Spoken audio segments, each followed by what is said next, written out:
بسم اللہ الرحمن الرحیم۔ السلام علیکم دوستو، میں فہیم عباس آپ سب دیکھنے والوں کو خوش آمدید کہتا ہوں نیوز کیفے میں، اور امید کرتا ہوں کہ آپ کا آج کا دن ایک اچھے انداز میں شروع ہو چکا ہوگا۔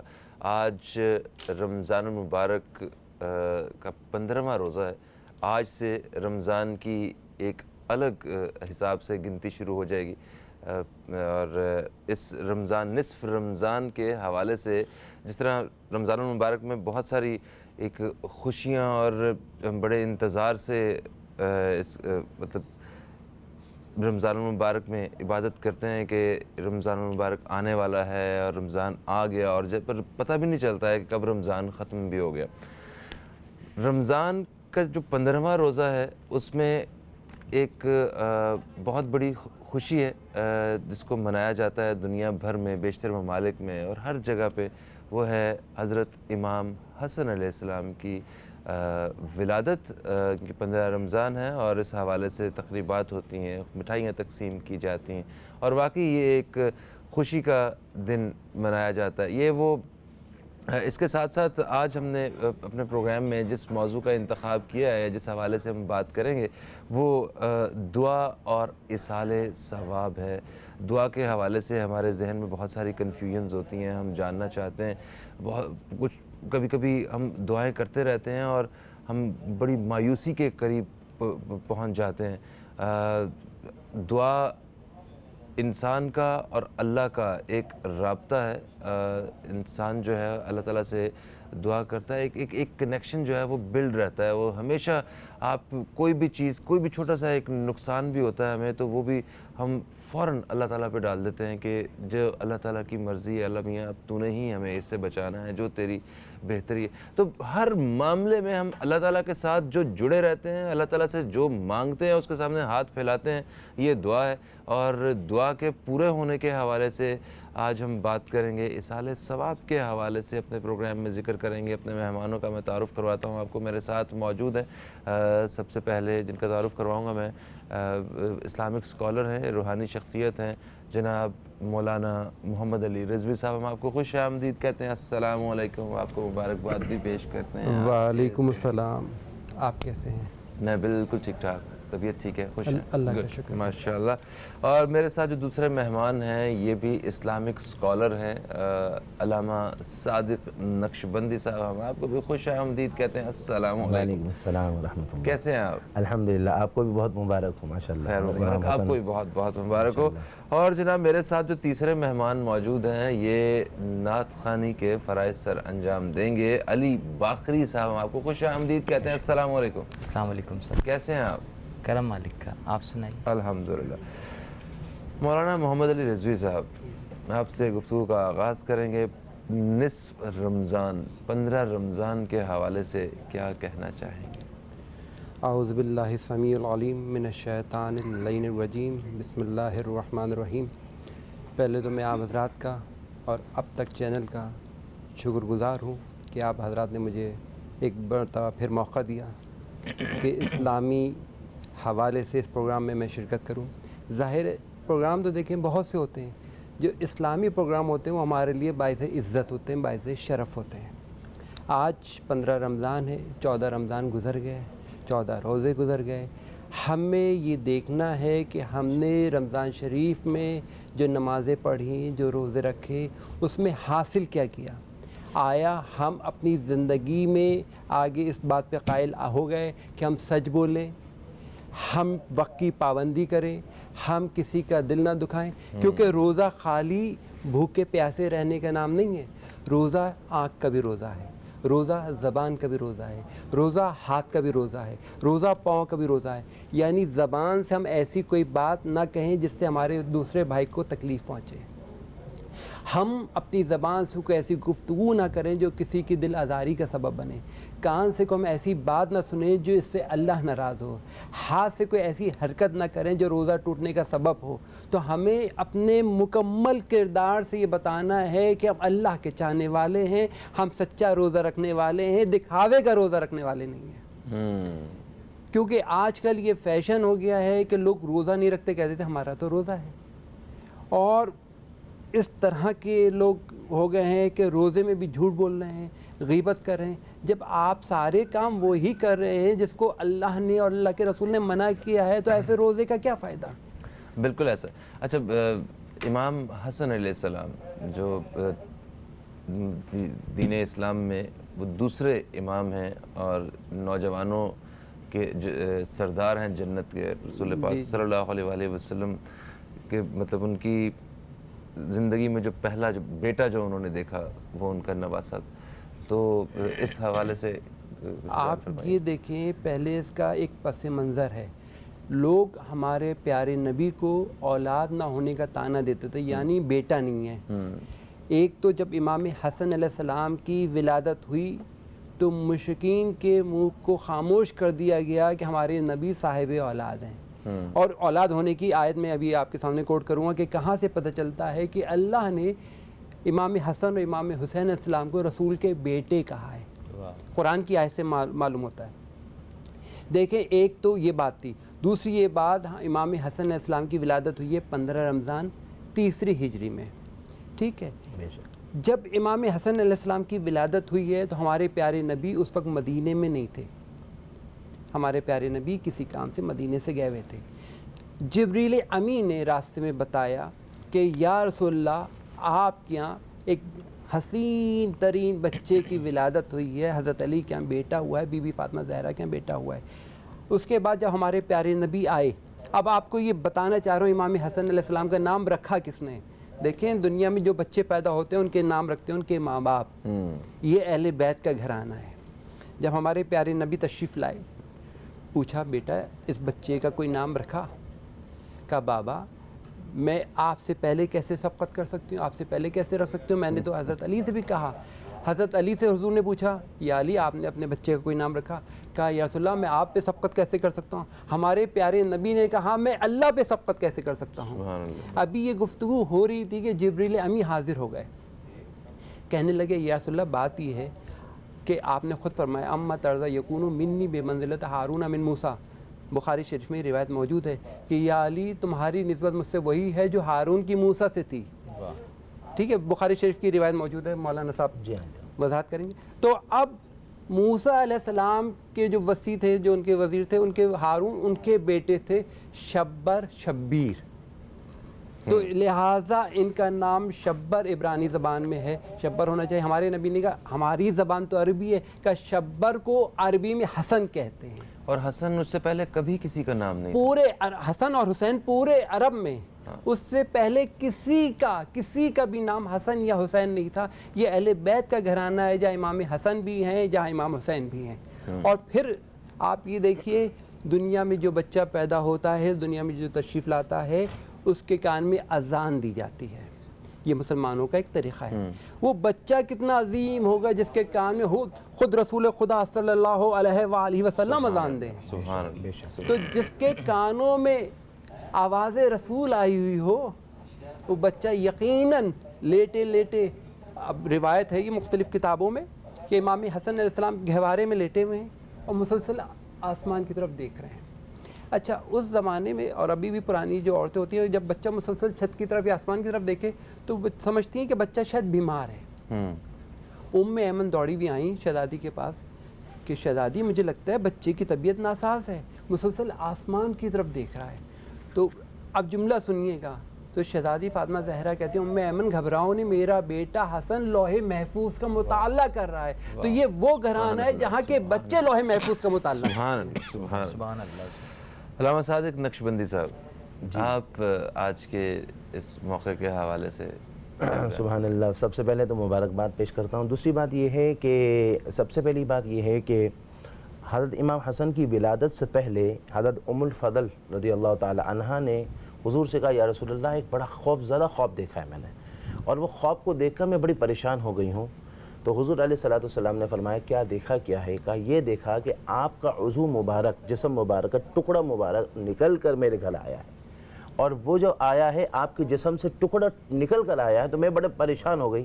تو حضور علیہ الصلوۃ والسلام کو جب یہ خواب بتایا تو بتاتے ہوئے حضرت ام الفضل جو ہے نا وہ گھبرا رہی تھی اور آقا علیہ السلام مسکرا رہے تھے. فرمایا کہ پریشان نہیں ہو، بلکہ فاطمۃ الزہرا کو بیٹا ہوگا اور وہ بیٹا جو ہے وہ اس کو تو تمہارے گود میں پلے گا.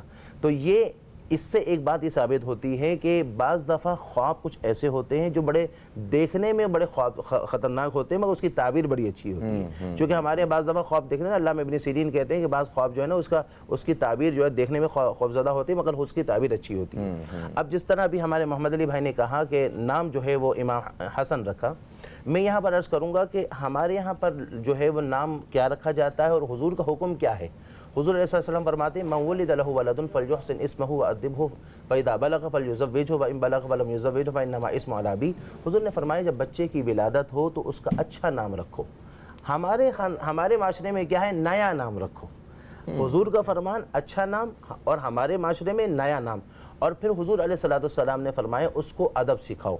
اور جب امام حسن رضی اللہ تعالی عنہ، تو یہاں سے ہمیں پتہ چلا کہ ہم اچھا نام رکھنے کی کوشش کریں، نیا نام کے چکر میں نہیں پڑے.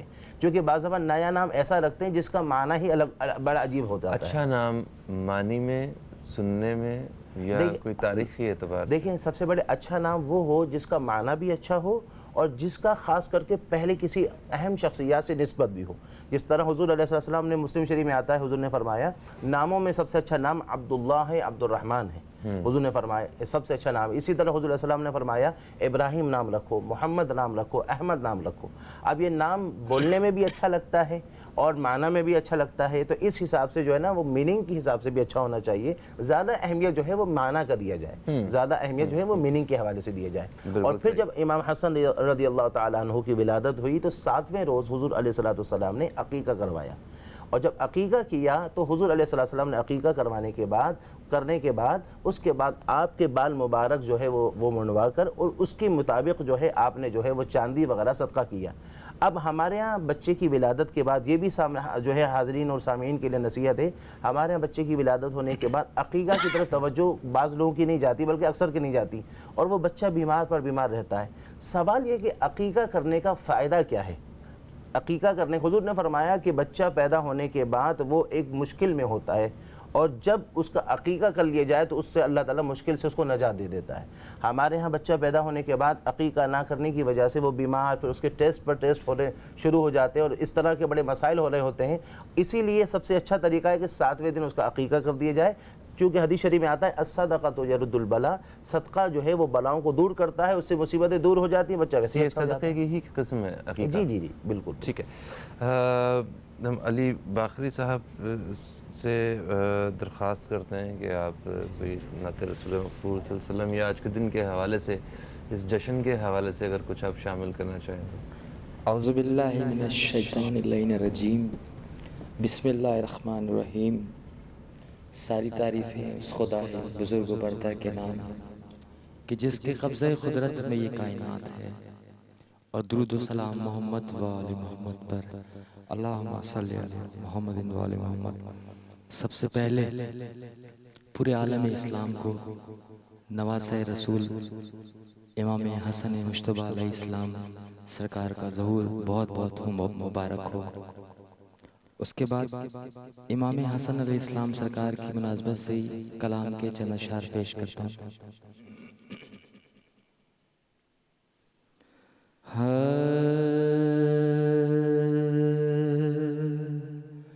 اترے نہ کیوں ستارے